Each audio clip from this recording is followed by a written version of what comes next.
questions that are being asked I'd like to mostly address, so this is my preference, is questions that affect how you walk, questions about living this out.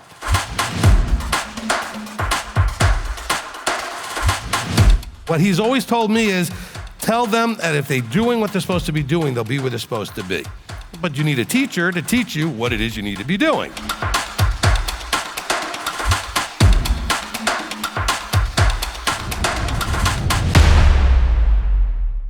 All right, so we're going to begin here with Richard Govea. So, 1 Chronicles 13, Uzza. And I know you've discussed it many times before, knowing that he touched the ark. You know, there's only certain people that can touch the ark, the Levites and everything else. Right. I saw something the other day. Well, the Lord was just gave me some insight on and just tell me if I'm seeing this right. Uzza was caught up in the celebration of the ark being moved, and for me, the way that I'm interpreting it is that also too, you know, I know that King David was just like, why did he do that? Why did Yahweh do that to us? And for me, the way that I'm taking it is like, be careful who you surround yourself with. Because even the ones that you think that are, you know, the wheat and tares type of situation, because he was devastated by Yahweh taking Uzza away. So that has I don't know why that's been on my mind. And if you could expand. All right. I'm gonna re-expand or restate what I've said many, many times with this, okay? And maybe in the way I reword it this time, that'll give you the answer you were looking for. Look, anytime you're reading what's happening in Scripture, understand, especially in places like, you know, Kings, Chronicles, and that kind of stuff, which is a accounting of events, the book of Acts, etc. This is just a recording of lots of events. It's a really small amount of events for the number of years that are covered. Okay, so you got to ask the question, well, why is this event mentioned when lots of other things that happen aren't mentioned? So we have to be understanding the message of why this is there. Okay, and I've often told you that the reason the Uzza story is in 1 Chronicles here is to help you understand that doing the wrong thing for quote unquote a right reason still doesn't make it right. Okay? And also excuses like, well, he got caught up in the moment doesn't make it right. All right? Now, first of all, everything about this situation was wrong because the ark should never have been on a cart, okay, in the first place. So I don't know what David was all upset about, except that everything about what he was doing was not right, okay? He went about it wrong. But David, as we should all know, is also not just a man after Yahweh's own heart, but he's a man who's all heart and driven by emotion and driven by heart. And so he wanted this. And I don't think he was necessarily as broken up about Uzza as that this whole thing kind of put a big damper on the whole celebration. Okay? And David was all into this moment of bringing back the ark and, you know, and then this has to happen, you know? And so this is an example for us, I believe, okay? Just like the book of Ruth is, a lot of it is just to show you that it doesn't matter what you were born, what matters what you choose citizenship-wise. That whole story really is to get that point across, okay?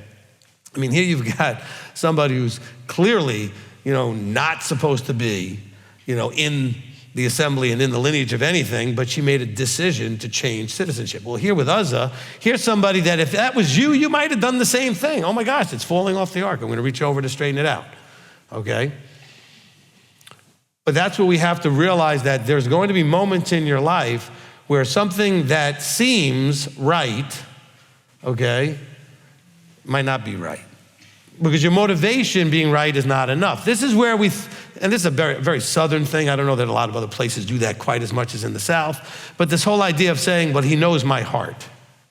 Did you notice I was able to do that without the accent this time? Okay.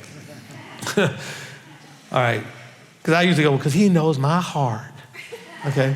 Well, God knows my heart. But he does, okay? Uzza's heart was to keep the thing from falling. But where was his heart to obey, not to touch it? And to trust that if it fell, that Yah allowed it to fall. okay? And so balancing those things out, your heart is pulling you in one direction. These things happen on a regular enough basis. You have family members who want you to go and do something on a Shabbat that you know you shouldn't be doing, but your heart is like, but I'm going to break that person's heart by not showing up, and people are going to be mad at me for not showing up. And my granddaughter is getting married on Saturday, and she loves me so much, and she's going to be so sad. And no, okay? Your heartstrings can pull you to do something that you shouldn't do. And this is the reason the Uzza story is there as far as I'm concerned, okay? And no surprise that something went wrong when everything about the way this was being done was wrong anyway, okay? This is all done incorrectly. All right. And David, if you read the stories, David, who's held up in the highest esteem, he screws up a lot, okay? And mostly because of his heart. I mean, look at the disaster that happens with one of his sons because of his heart for that boy. Okay? I mean, that thing becomes one nonsense storm after another because he just can't be okay with his son being, dealing with his son properly who's just not behaving right. Okay? And these stories are in there to say, look, you can be this very passionate person who the Creator really does appreciate those that have that kind of passion, right? But if your passion's not directed correctly, you can get yourself in a lot of trouble.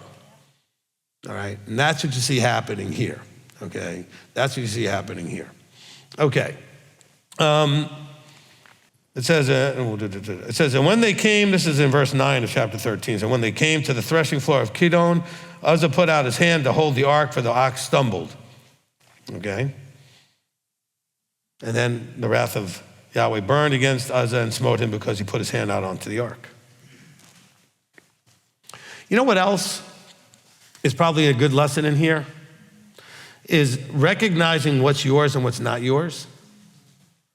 Whose ark was it? Yahweh's ark. So if Yahweh's, you're with other people, and it's their thing, and their thing might get broken or whatever, but you were told not to touch it. Well, if it breaks, that's not on you, okay? I don't for a second think the ark would have broke, okay? I think it's Yah's ark. He's going to take care of whatever he wanted with that ark. And if it did break, then that was what he wanted to happen also. I mean, either way. But recognizing the limitations of what is ours and what is not ours, and what we involve ourselves in, and then we overstep. Let's put this in much more, mundane, less life and death sort of things. How often do you step in for a child, especially even an adult child, to try to intervene in something that's not yours? I got so many phone calls all the time from parents that are frustrated with children. I'm like, why are you frustrated?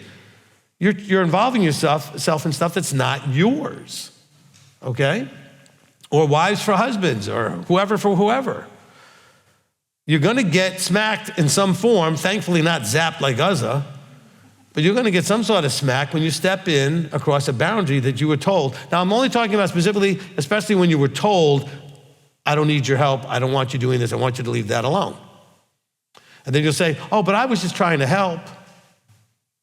That's why we have the other story. This is what happens when you do the wrong thing, even though you were just trying to help, okay?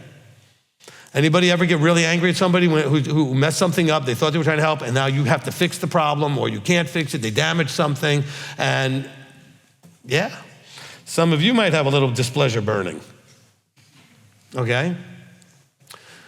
And then you're supposed to have compassion on the person who's with tears is going, but I was just trying to help. But I told you not to touch it. Simple obedience is part of the test of this game that we're playing in life. Can you simply obey? And in obeying, trust. Because if God says, don't touch, and it's his thing, why are you worried about what's happening to it? Okay? Matter of fact, I might be standing on the side going, I don't want to be anywhere near this thing. It's not being handled right. Something bad's going to happen. It doesn't belong on a cart, okay? I don't want to be near this thing when it goes bad. I'm just going to walk at a distance. David, you want to do this? That's your thing. You're the king. Do what you want. I'm going to stand over here. And that's a good lesson for all of us. There are moments when things are happening that you might want to just step a little bit away from the thing It might go bad, let it go bad. It's not your problem, it's not your thing. Make sure you don't get collateral damage. Why do you need to be involved and get collateral damage? Think about how many times you've stepped in and it's just bit you right in the face and smacked you and whatever. And then do you learn your lesson though, or do you keep doing it? See, a lot of times we don't ever learn the lesson because in our minds we're like, I was right because I was doing the right thing. It's not my fault that they didn't appreciate it. Well, no, it is your fault because they told you they didn't want it. I'm talking about a lot of the times you actually told not to do something. Okay, I don't need this, I don't want that. And then you think, but you think they need it, or you think they want it, so you go and do it anyway. All right? Don't do that. Oh, this has happened also, and let me just kind of throw this out there. You are friends with somebody, or you're in a close enough relationship, it could be a family member, but friends with somebody in the congregation, etc. And you believe, and you might be right, doesn't matter. You believe they should call us. And so you'll call us to try to get them to have an appointment or something. Why? Well, they need to talk to you. Well, then they need to call us. Oh, good, then I'll go back and tell them, no, they need to come up with the idea. It doesn't need to come from you. You do not need to be pushing them to call us. Now, if they are doing all of this in your face and whining about stuff, you can say, I don't want to hear it. You want to handle that, why don't you just go ahead and call leadership? At that point, that's appropriate. But you constantly, because you think you see something. Let's say they're not complaining. This happens, believe it or not, often enough. They're not complaining. You think they need help. They're not complaining. You think they need something. You want something to be intervened on. They have not stated to you or anybody that they need anything. Oh, but they're just lying to themselves. I know. No, doesn't matter what you know. Live your life. Let them live theirs. You should definitely be there for your brother. Your brother asks you for help. And if that help is to say, you know what, you need to take that to leadership, that's help. But if they don't ask, why are you pushing? Now, you might ask gently, by the way, do you need anything? You can ask them, but if they say, no, I'm good, then even though you know they're lying, that's the answer though. But I know they're lying. So what? That's still the truth, it's still the answer. Okay, they want you, as far as your level of involvement, to think that they don't need it. In other words, they're basically saying, I don't want your help. I don't care how much they actually need your help, they don't want it. They need to go through some other experience to realize they need to ask for it. Okay, some of us, okay, we'll talk about this kind of in levels. Let's say you're here in life and things push you down to about here, but here is not low enough for you to want help. It's low enough where you probably should get help. Some of you need to go down to here, and then you'll finally ask, okay? Because some of you have higher levels of pride that have to get smacked out, okay, before you could actually ask, all right? So why would you jump in the way of the humbling that person's supposed to go through to get to where they can actually ask for help? You're in the way of that. Well, I know that they need the help, but they don't, or they're not ready to ask. They're being stubborn. They're being prideful. Whatever it is, I'm assuming you're right about your observation, right? Whatever it is, let them hit the level they need to hit to actually make them move forward. Because trust me, even if you got them to go get the help, they're not going to actually take the help. They're not going to do whatever because you made them do it. You know, I've talked to people and tried to give help to them who they were there under compulsion, under duress. They were kind of forced to call them leadership. They're not going to listen. They just want to be able to tell you, I went. All right, you happy now? I called them. All right. So let's not do that. All right, long answer, Richard. Was that good? Yes, it was. Of course it was. You did your thing. All right, good. Anything else? No, I just want to say thank you. Now, for those of you that remember Richard being in Zone 2, he now lives here in the States. He's in Zone 1. So he's been here a while, though. Although I'm still a little bit mad at you because as soon as you got here for a few months, you zipped away up north and left us. Not feeling the love, Richard. I'm sorry, Rob. I'm on my way. Listen, I'm proud of you because you got here, you got some stuff going on, you got some certifications now, so you're doing stuff to help people in sort of the nursing area, the medical care area, so that's good. And so you're doing a great job. You're doing a great job. Okay. Praise Abba. Thank you, Rabbi. I give all the praise to Abba, and thank you so much for all the opportunity you give me. Listen, you had to do a major retooling. I mean, this is a guy that when he lived in his country, you know, in Africa, he had businesses and storefronts and he was doing stuff with retail, and then he had to totally retool to a whole different thing when he came here. I mean, he's doing now is nothing like what he did before. You know, before he would go to China to find products and bring them into Africa to resell them and all this other stuff. It was very much a retail business. Now he's working with home care and taking care of people and stuff. It's a whole different deal. So I'm very proud of you. Good job. Thank you, Rabbi. I appreciate that. All right, so what can I do for you? Rabbi, I have a question that's about this week's Pasha in chapter 35, verse 8. And that's Bereshit 35, verse 8, when it talks about Deborah, Rivka's nurse, died and she was buried below Bethel under the terebinth tree. And then when you run so cool, you go to verse 17, when we see Rahel dying when she was after giving birth. So my question is, we never see anywhere where Rivka's nurse came to Yaakov's place or to be under his house, but all of a sudden, here she shows up in this line, and after a while, we see Rahel dying in the process of giving birth. So should we say her death led to the death of Rahel because she was the one doing all the nursing, helping in giving birth for the Yaakov's wives? No, I wouldn't read anything into that. I mean, I think that's more coincidental. You know, giving birth was a very risky thing to do throughout, you know, all the centuries. Okay, now we have the medical help where if you're having challenges and you're near or in a hospital, they can deal with things that would normally have taken your life, okay? We had a congregation member a few years back who was giving birth and started bleeding out, happened to be in the hospital. I got called to show up to help at least emotionally support the situation. She ended up being fine, but only because she had the emergency help there. She would have, back in these days, have lost her life and the baby would have been fine, and that's the way that worked a lot, okay? A lot of people ended up dying in giving birth, because giving birth is a terribly hard, traumatic thing on a body.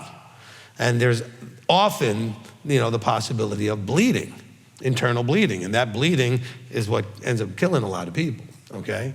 And so you need to understand that. Now, we have to also remember when we say, well, all of a sudden this Deborah person's mentioned and then she dies and this or whatever, the people that this was written to, they knew who was who, what was going on, and they understand the things that are there. So we find it surprising to all of a sudden have Deborah mentioned, and it's only because then she dies and then they bury her, whatever. This is not written to us, all right?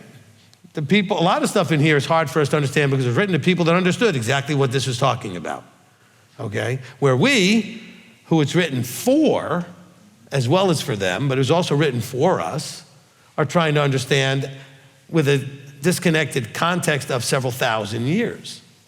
Okay, it's a good couple of thousand years ago that this is all happening, okay? And so when you add those things together, you know, we can often go, why is that there? It just pops out and we don't understand why that. There's a bunch of verses that we read in the Torah portions. I'm like, I don't even know why. Out of nowhere, this little thing pops up and I'm like, okay, I don't really know why that's there or what it's talking about and why is that person all of a sudden mentioned. But the people who would have understood this back then would have understood. Okay, would have understood. So I wouldn't read Richard into it, well, the nurse died and so then she died. People often did not make it through childbirth. Okay, that was not an uncommon thing. Okay, anything else, Richard? Oh, thank you, Rabbi. That's it. Thank you so much. Appreciate it so much. Hello, Rabbi. Thank you. Hey, Megan. Hello. So I'm actually here as a representative of the extension with several questions, if that's okay. Sure. Sure. So this is Okay. the Nebraska extension. Yes, sir. So we would love some guidance for Hanukkah. Obviously, everything is tradition. So if we've not really known anybody who celebrates and has traditions, how do you proceed, like creating traditions or knowing what are typical traditions with Hanukkah? All right, that's good. I'm trying to think of that. I have a video somewhere where I might have covered that a little bit. I'm not sure. I know I've done some teachings about rededication and that kind of thing and a defense of Hanukkah. But the traditions are very simple. Okay, there's not a lot of traditions. We're not going to add the more modern traditions of turning it into like an 8-day Christmas. Okay, that is not what we do. That's started in the U.S. in the 1960s. Okay, it's a very new tradition. All right. And you might say, well, how do you know that, Rabbi? Because it's in the thing called the Jewish Book of Why. You can look it up. There's a book called the Jewish Book of Why. And the question was asked, why do we give presents on Hanukkah? And it's because New York Jews started doing it in the 60s to compete with Christmas because their kids were all complaining about how their friends got all these gifts and everything. All right, so it's a new thing. Now, tradition is to light candles, okay? The tradition is done one of two ways. Well, actually, almost say 3 ways. One way is to have 8 candles. Okay, so I'll just give you the 2. 8 candles, you light all of them every day. Okay, there is a tradition out there that people do that. The most popular tradition is you have 1 candle the first day, then 2, then 3, and the light keeps getting brighter. Okay, there are traditions between lighting them right to left or left to right. Doesn't matter. Okay, these are traditions. Don't look at me like that. Okay, but these are just traditions. Okay. So the tradition would be each night, remember Hanukkah is going to start at night, like all things start at night. So that's why we're going to be starting on that Sunday night with the beginning of Hanukkah, lighting the first candle. Okay, the first day of Hanukkah, though, will be that Monday, right? So then that's the first candle. So each night we light a candle, and you add 1 more to it.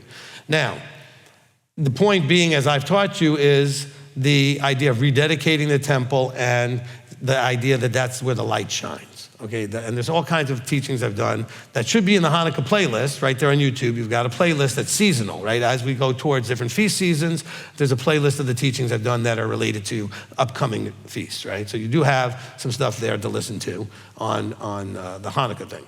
Now, so another tradition would be to sing songs related to Hanukkah. And there's some children's songs and kids' songs and things that our children will be singing here for our celebration, okay?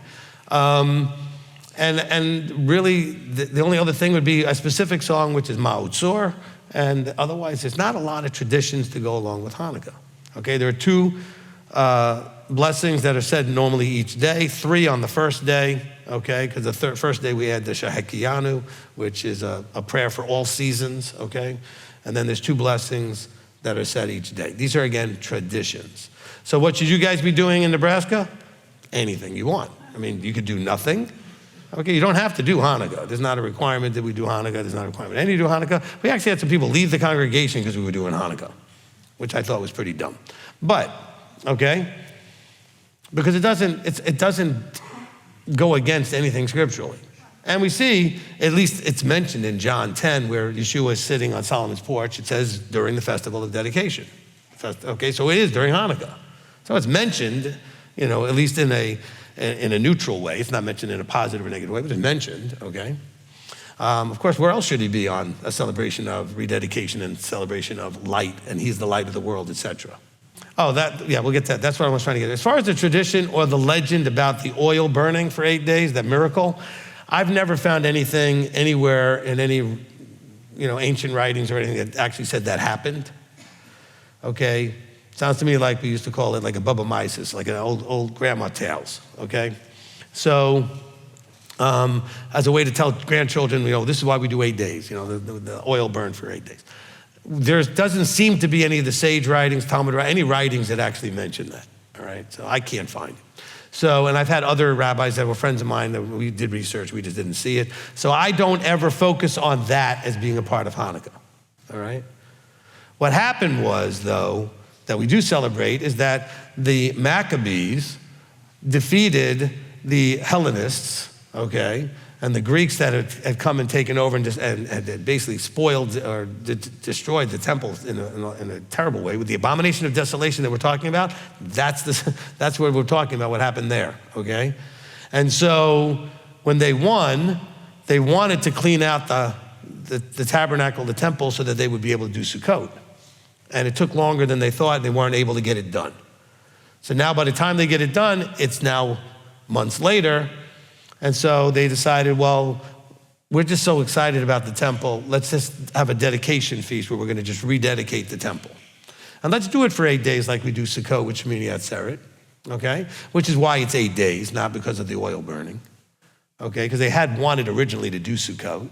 They knew doing Sukkot in this month would have been breaking Torah, okay? So you can't move feasts.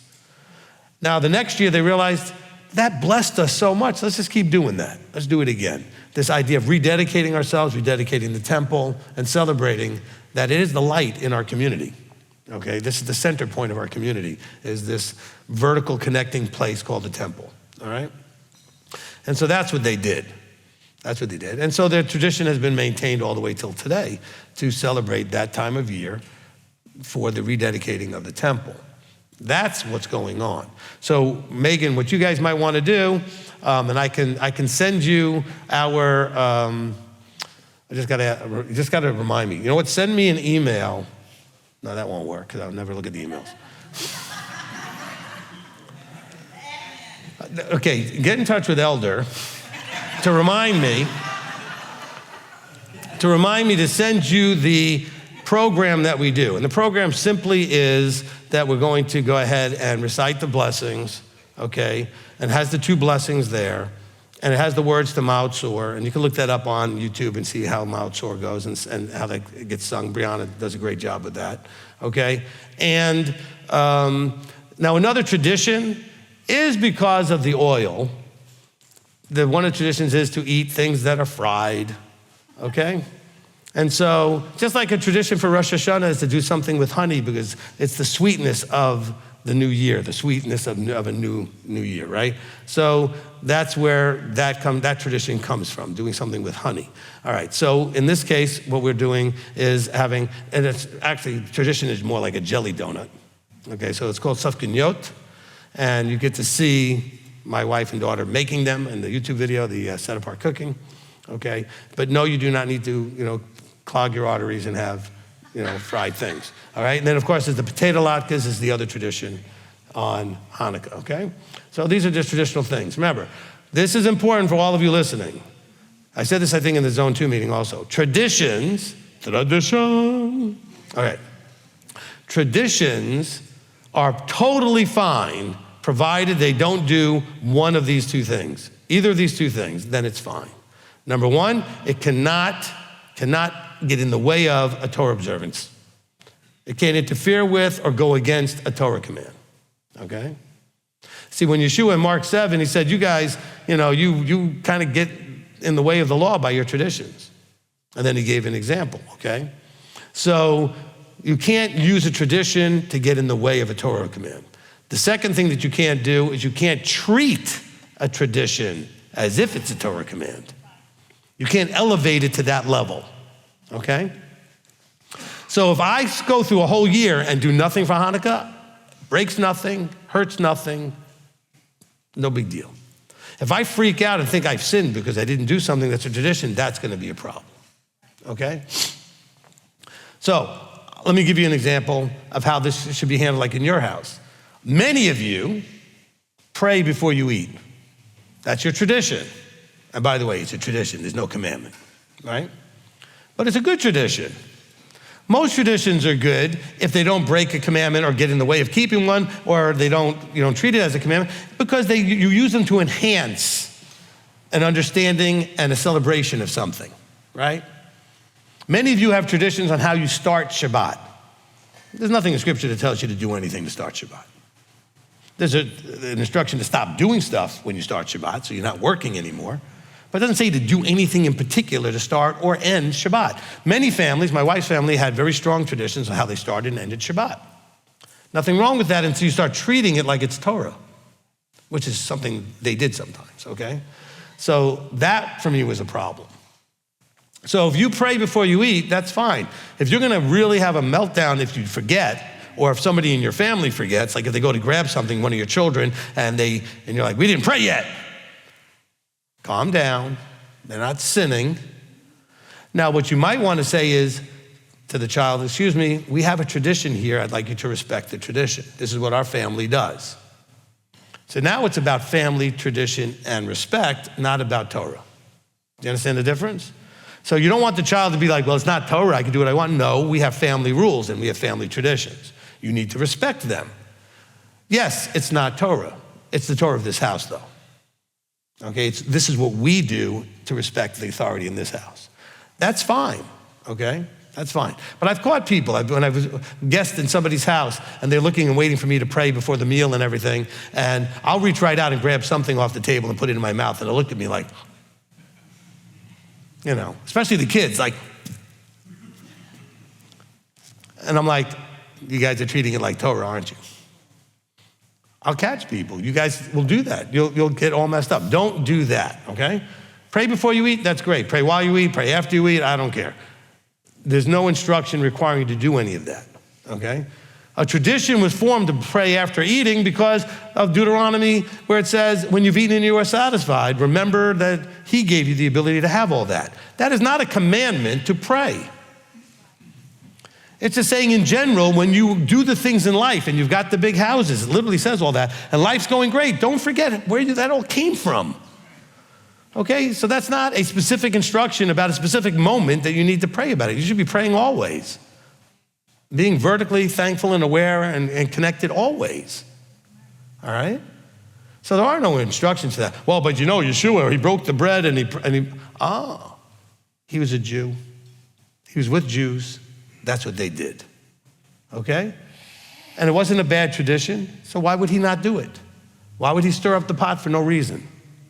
Now, bear in mind, there was a moment where students didn't wash their hands a certain way, Mark 7, and that disturbed them like no get up. I mean, they were all like, oh my gosh, your students didn't do the traditions.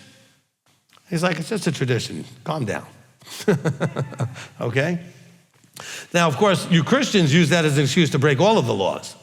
There was no law being broken here. It literally says in the verse, why don't your students do the traditions of the elders? The Torah is not a tradition of the elders. It's a law given from above. Washing the hands a certain way, that was a tradition of the elders. And they still keep that today, okay? All right, so I think it's yachatz, it's the washing of the hands. The prayer is nitzilat yadayim. It's in the Passover we have. This is part of the traditional Passover. Once on the left and once on the right. You have to do it a certain way and everything like that, okay? But it's still only a tradition. All right. Tradition. Okay. Anyway, did that help, Megan? It did. Could you clarify just when we light the candles, is there a certain amount of time that we're supposed to leave it burning before we put it out? No, you can put them out as soon as you want to. I mean, they do tend to drip wax everywhere and make a big mess and all that kind of stuff. So, no, you don't have to let them burn all the way to the end. You can do it, again, it's tradition. You don't have to light candles. Did everybody hear that? You don't have to light candles. I'm not saying you shouldn't light candles, okay? During the 8 days of Hanukkah, my house will probably light candles 4 times maybe. I don't always remember. I forget that it's, you know, that's something. We don't make it into a thing. We'll do it here for sure, because we'll do it as a congregation. So we'll do it Friday night, okay? We'll do it Saturday night. We'll do it Sunday, okay? So we'll probably light candles a couple of times. But that's because we're here as a family. We can do something together, all right? And by the way, when we do the things together as a group, if you have a menorah, you know, a Chanukiah, not a menorah. A Chanukiah's got the 9. So bring your Chanukiah. Look, one of the great Jewish traditions growing up as a kid in New York anyway, was that we, every year in nursery school and kindergarten, all that kind of stuff, we made our own Chanukiahs. And we made them out of anything and everything. We made them out of clay, we made them out of wood and nuts and bolts and things that you could, anything you could put candles in and make it look like it had 9 on there, okay? We made them out of anything. The great thing was when my children went to the Chabad in preschool, is that they had a day when the dads would come in and work with the child, and they had literally like a workshop worth of junk that you could just pull anything you want, and glue things and nail things and screw things together to make a Hanukkah, and they could paint it and all that kind of stuff. Okay, and I know Brianna loved that day when I came in and just got to do some stuff with Daddy. And when you're little, these are important things, okay, because she was in preschool. And so, again, traditions. My mother probably still has a bunch of ones I made in clay that are probably full of lead and everything else painted on it from the 70s, okay? Or the 60s, all right? Mom, throw them all out. Okay. All right, anyway, that was a long-winded answer. Did that help? It was very helpful. Thank you so much, Rabbi. A couple more questions for the extension. So last night in Zone 3, supplements came up, and you said that you have given a right ruling about supplements. I've never heard the entirety of that. Is it a right ruling that is for the entire body, or is this a case-by-case basis? And then could you tell us what the entirety of the right ruling is? Yeah, it's kind of both. Okay, well, so I wasn't talking about supplements, I was talking about medications. More than supplements, okay? But generally speaking, the question that came up was, what do I do if there's an ingredient okay, so you're recommended, I guess supplements could work too.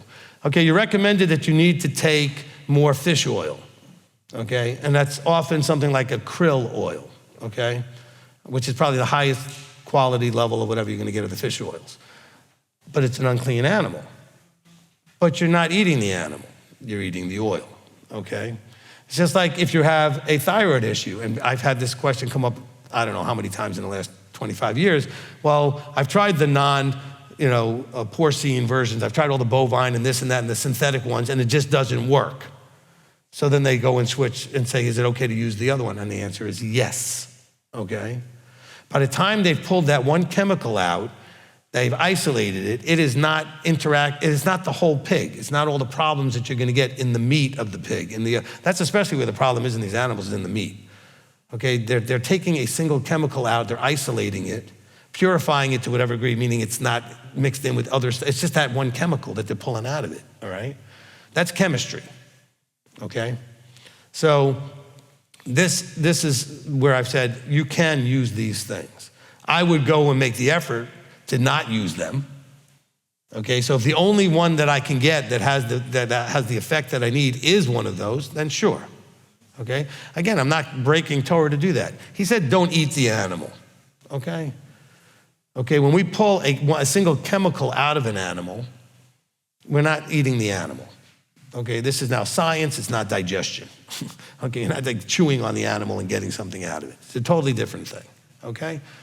So just keep that in mind when you go through the process of, needing to, in this day and age, as we want to live older and older, we supplement, we use medications, we do all kinds of natural things, but all the natural things still come in pills and tablets and stuff, and they have often other sources that are not something maybe you want to have sourced that you're eating.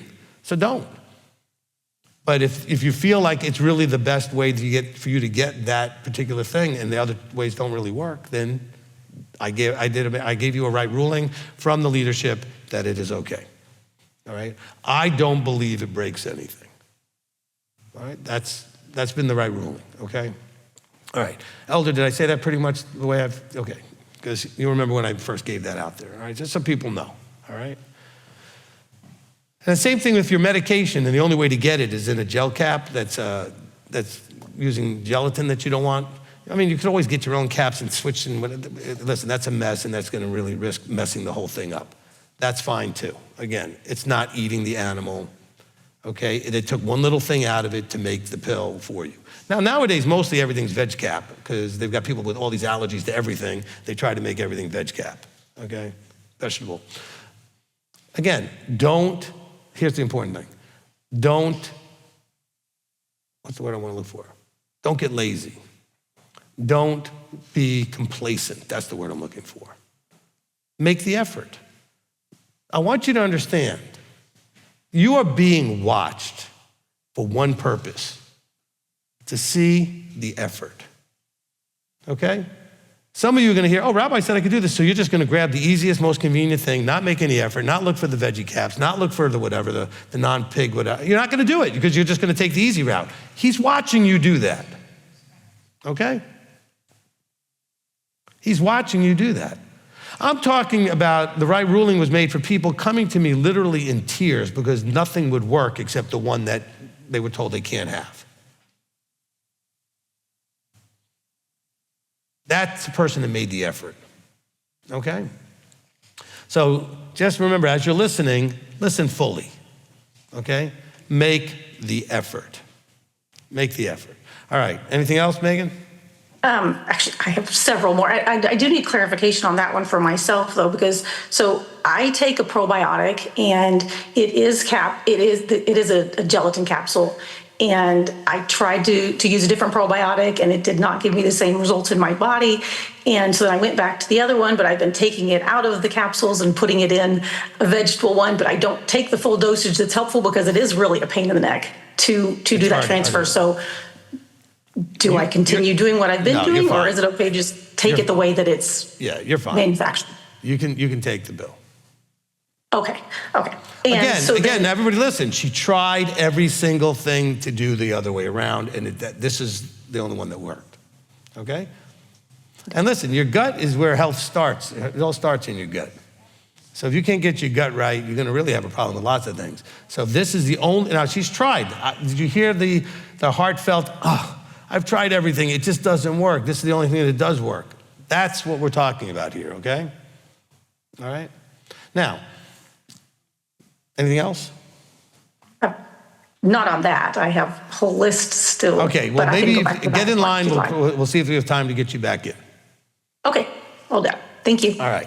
So I don't know if you remember the one time that we spoke to you when we were there. We were concerned about our mom who has Alzheimer's.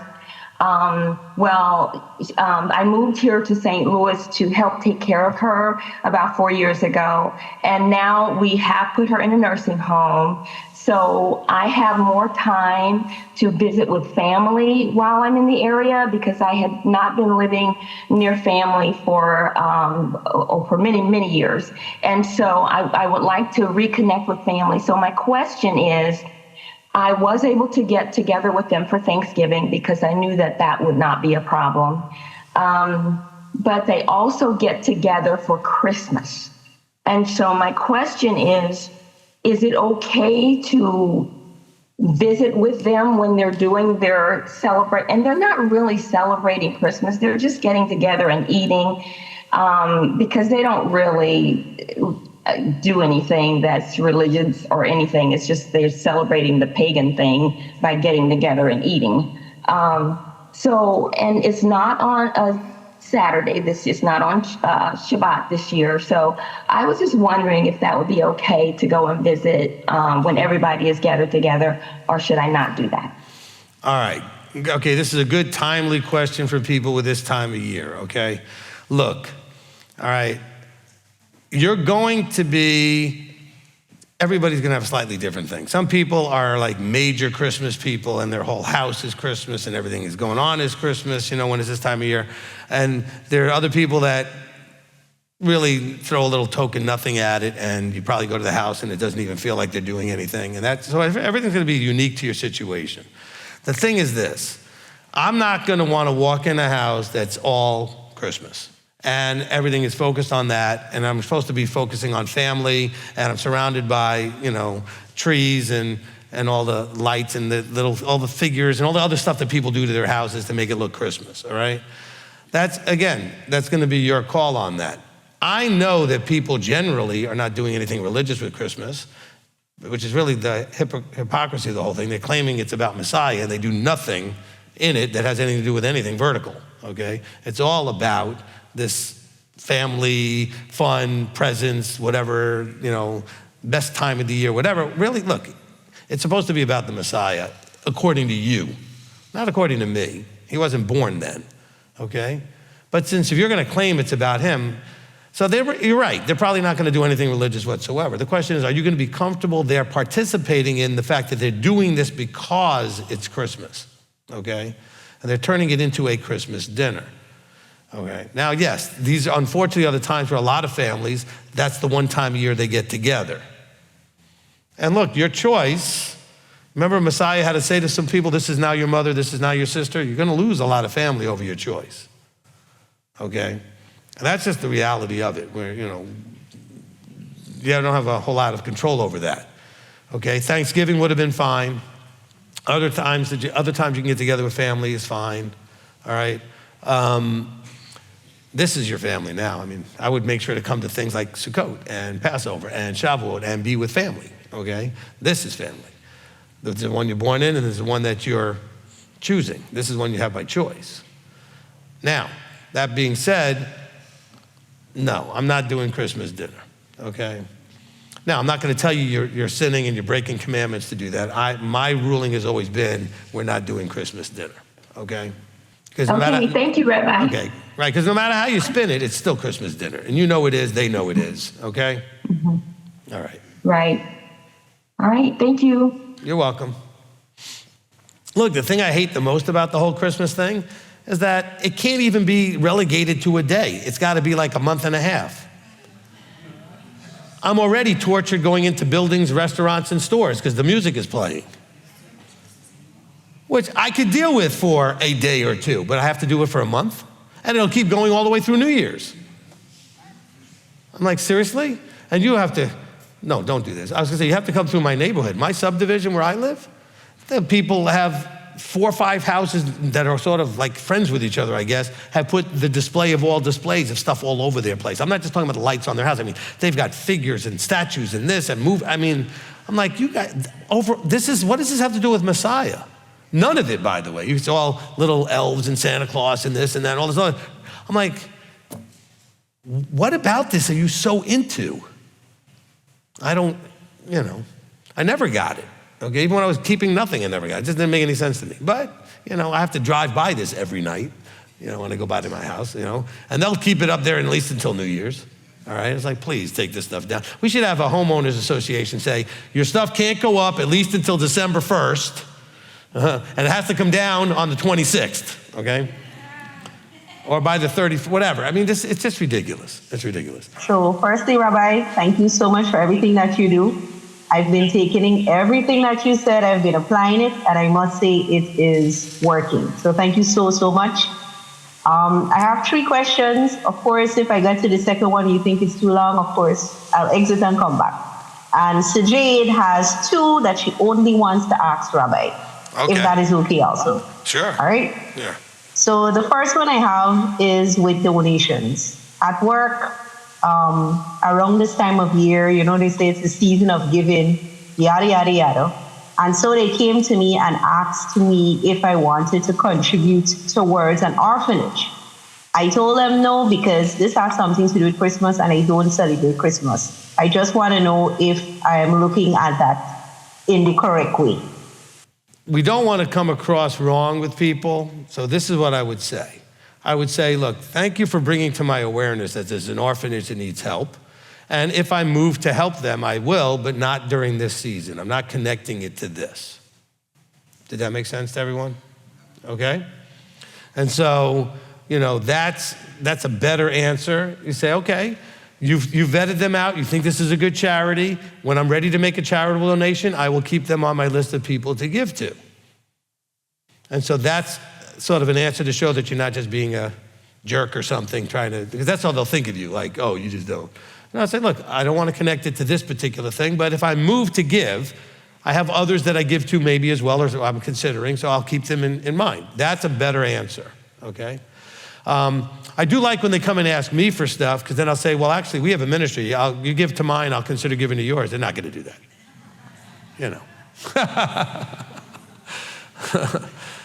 Okay, so anyway, was that it, Charissa? You said you had more. Second one was longer. I have more. Thank you for that one. Second one is, I have a CEO, and every time myself or the other staff says good morning or good afternoon, he usually walks past us straight. It's as if he didn't even see or hear us. Even if it's to go up the elevator, there's a pass. And even if you help him with the pass, that's what one of my colleagues were saying, he still would not acknowledge you to say anything. Now, my reflex response to it is just to ignore you back, because you obviously don't want to engage. So when I see you, it's like if I'm not seeing you. But then it occurred to me, am I being rude? This is my upline ultimately. should I still at least give a nod or something to acknowledge him? Because you're looking straight at me. It's just that he's unresponsive. I just want to know if my approach to it, which is just to totally ignore him back, is okay. All right, so two choices are both okay. One choice is if he's demonstrating he doesn't want to engage in conversation, then just, be in agreement with that and don't engage in conversation.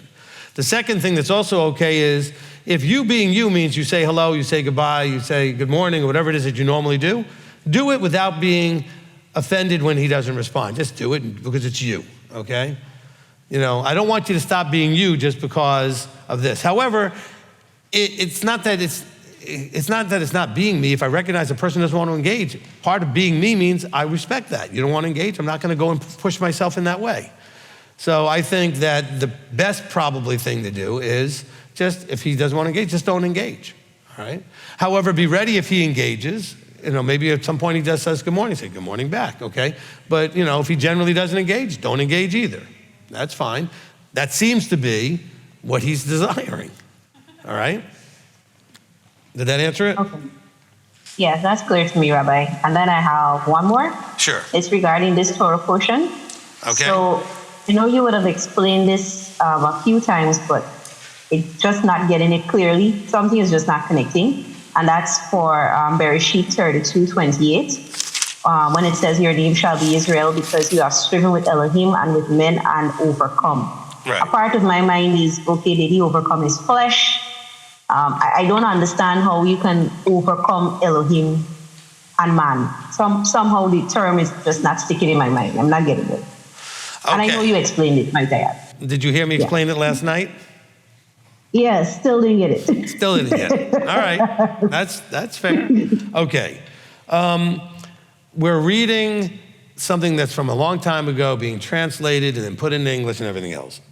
The point that's trying to be made here, okay, is that you won the battle between clinging to Yah and overcoming your flesh, okay? So it's the striving to cling to one and overcome the other. You've striven and overcome, okay? So you're striving to hold on to one and to overcome the other. Did that help? Yeah, Okay. that fixed it there. Thank you, Rabbi. Should I come back in the room for Sajid's question or? Go ahead, ask it real quick. Go ahead, ask Sajid's question. My first question is, I've always been curious to know that if Yahweh wrote the Bible or someone else did. Okay, so he didn't write anything. He had people write. He inspired the writing, okay? And so some of it was dictated because you hear things like Yahweh spoke to Moshe and told Moshe this, that, and other. So that part is being quoted, okay? But other stuff he inspired to be written, okay? He inspired to write. He didn't actually with his hands write the scriptures. He wrote the commandments on the tablets, but otherwise everything else was written by man. But we believe and trust that it was inspired, so it's the inspired word. He inspired those things. Just like I believe he inspires what I say, okay, when I'm up here at the podium, not when I'm everywhere, okay? A lot of that junk that comes out of my mouth when I'm everywhere is just me, okay? So I have no thought that that's him, and he's very glad to know that I'm okay with it not being him. All right, he doesn't want credit for the nonsense coming out of my mouth. You guys are laughing way too hard. You must have heard some of that stuff come out of my mouth. All right, now, but, okay, so Jay, so hopefully you understand, we trust that there's a creator of the universe that wanted us to have certain information and inspired people, human beings, to write it down for us to have. Now, that could be something that somebody says, well, I don't believe he did that. Well, that's true. A lot of people believe that he didn't do that. We believe that he did. We believe that this is an inspired writing, okay? That he inspired the words that we get to read to understand him and what he expects of us better, okay? Did that answer the question? Yes, Rabbi, thank you. And the last question is based on this portion here about yesterday. So today I've been doing my Pasha Pearls with Mom, and while we were reading, something stick to my head. When Yaakov told the man that he would not let him go unless he blessed him, why did he say that? Okay, I did cover this a little bit yesterday, but let's go ahead and cover that again, okay? He is recognizing the source of the one that's in front of him. The one that's wrestling with him is coming from the above. Blessing comes from the above. And he's saying, I know that you when you come, that you have the ability to give blessing. And the blessing comes from not letting go. The blessing comes from clinging and cleaving and holding fast. He says, so I'm going to hold on because I know that's what brings blessing. Okay? And so he says, I'm not letting go until you bless me. Now, it wasn't necessarily for that moment. It was a general statement. I'm not letting go the rest of my life until I receive the blessing. Blessing comes at the end. Because it doesn't say anywhere that he received the blessing then what that was. Okay? And so, does that answer the question for you? Does that help? Yes, Rabbi, thank you. You're welcome, and thank you for asking the questions. Appreciate it. You're welcome, Rabbi. All right. A couple of things. Number one, thank you so much for the Proverbs 31 insight that you gave us to clarification, because I tend to suffer from Proverbs 31 isms myself, and what I found. Hold on one second. I want everybody to know, if you were not in that zone meeting, you didn't get to hear what she's talking about. So she's talking about something, she's assuming that you guys know what she's talking about. But a question came up about Proverbs 31, okay, in zone 2, and I handled, and so she's now referring to that. And some of you are like, well, what was it? Well, maybe I won't tell you because you weren't there. And maybe I will. We'll see what Laura does with it, but I just want you guys to know. And by the way, I'm really enjoying also that I've had a few people here whose weddings I did. So I got you, I got Charissa. This is good. All right. Yeah. With regard to that, I tend to throw myself headlong into any responsibility or commitment that I make.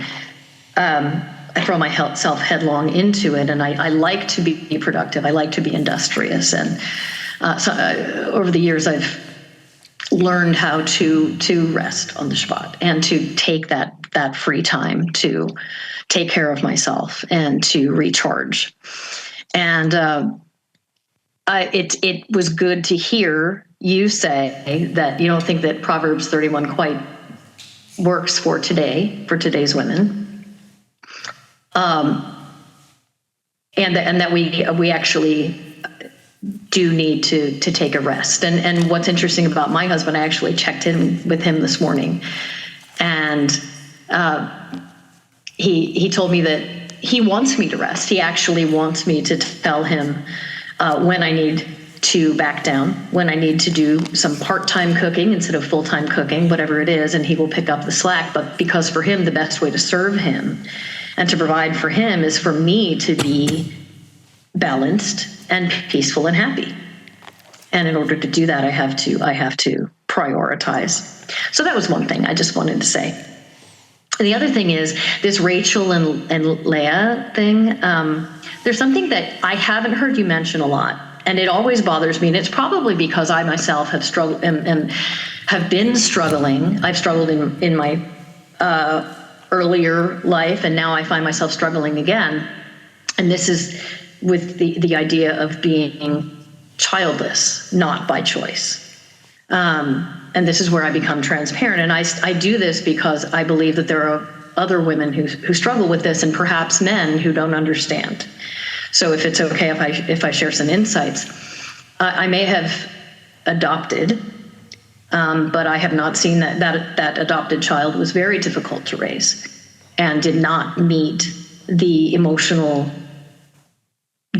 the emotional void left by being childless, not by choice.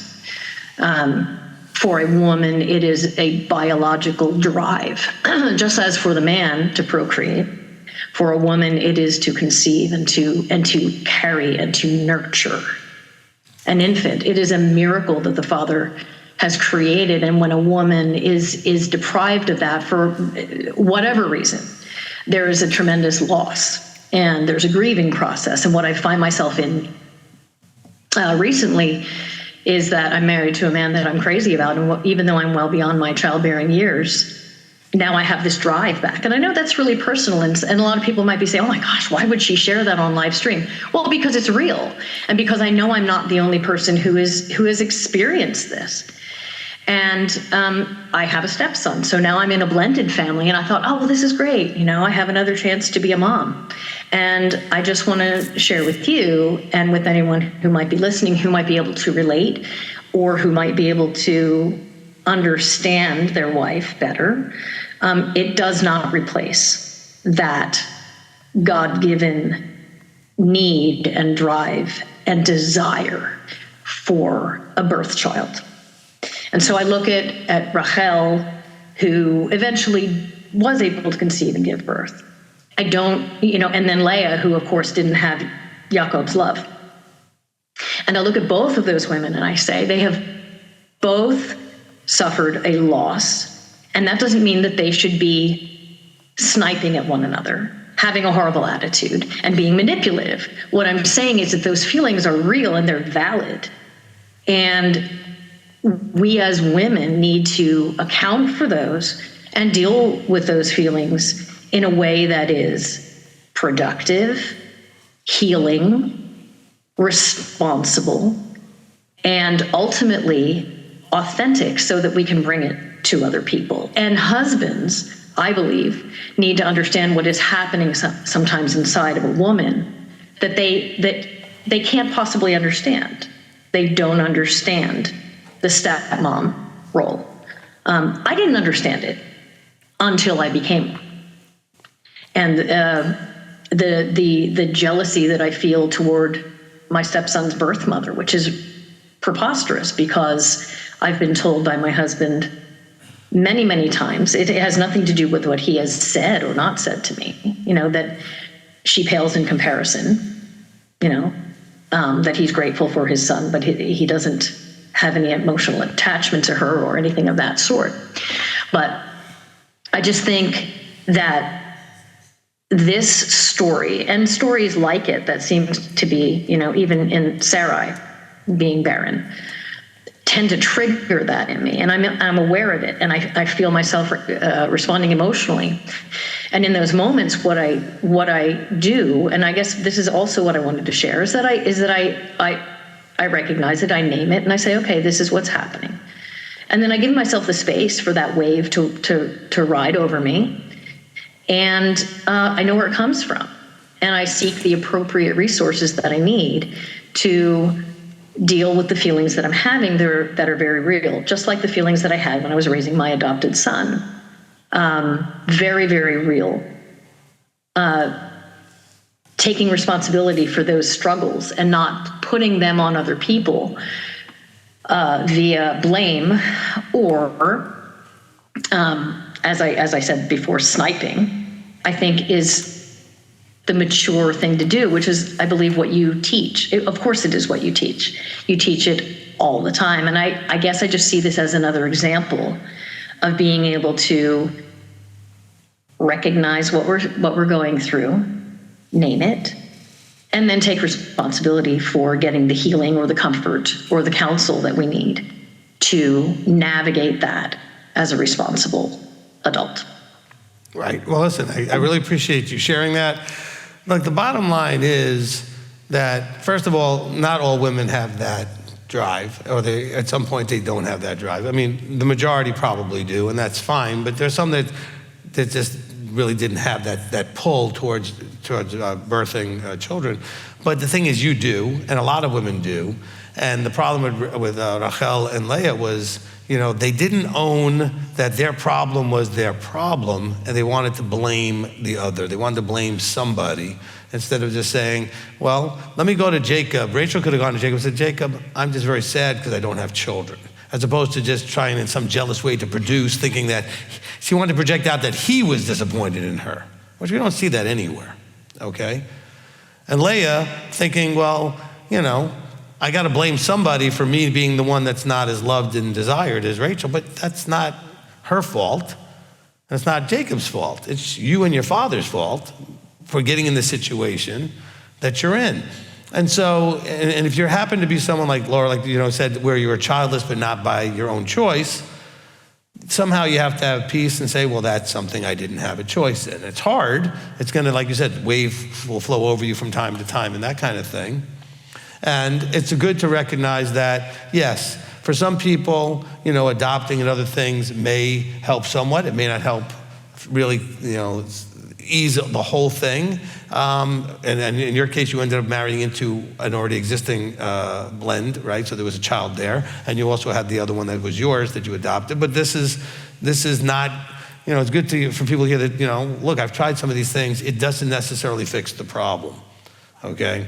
But somehow, when we are deficient in some way, it could be in some sort of physical handicap, like maybe somebody is born without a functioning leg or arm or some other thing. You have to have sort of be reconciled to the reality of that and not let it constantly get you to that place of, it's not fair, why can't I have this thing work? It's supposed to work. I'm supposed to have two hands that work. I only have one that works. Maybe I got none that work. Maybe I don't have legs that work, whatever it is.